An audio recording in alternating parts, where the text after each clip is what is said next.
بسم اللہ الرحمن الرحیم۔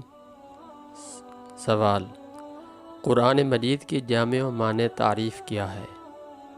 جواب: قرآن مجید اللہ رب العالمین کا وہ معجزانہ کلام ہے جو خاتم الانبیاء جناب محمد رسول اللہ صلی اللہ علیہ وسلم پر حضرت جبرائیل علیہ السلام کے واسطے سے نازل ہوا، جو مصاحف میں مکتوب ہے اور تواتر کے ساتھ ہمارے پاس چلا آ رہا ہے، جس کی تلاوت کرنا عبادت ہے اور جس کا آغاز سورۃ الفاتحہ سے اور اختتام سورۃ الناس پر ہوتا ہے۔ سوال: قرآن کریم کو کتنے ناموں کے ساتھ موسوم کیا گیا ہے؟ جواب: قرآن کریم کو متعدد ناموں سے موسوم کیا گیا ہے۔ قرآن کا ایک نام الکتاب، الفرقان، التنزیل،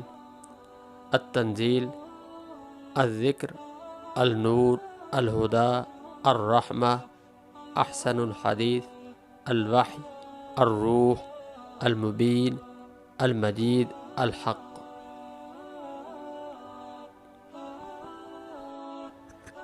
سوال: قرآن کریم مخلوق ہے یا غیر مخلوق؟ جواب: قرآن کریم اللہ تعالیٰ کا کلام ہے، مخلوق نہیں۔ سوال: جو قرآن کے مخلوق ہونے کا عقیدہ رکھے اس کا کیا حکم ہے؟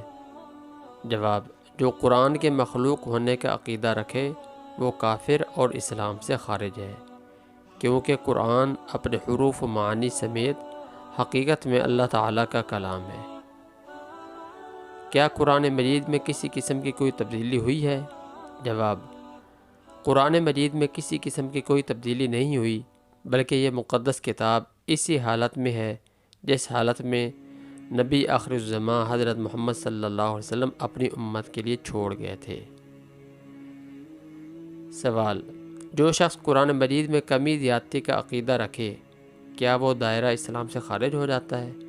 جواب: جی ہاں، جو شخص قرآن مجید میں کمی زیادتی کا عقیدہ رکھے وہ دائرہ اسلام سے خارج ہو جاتا ہے۔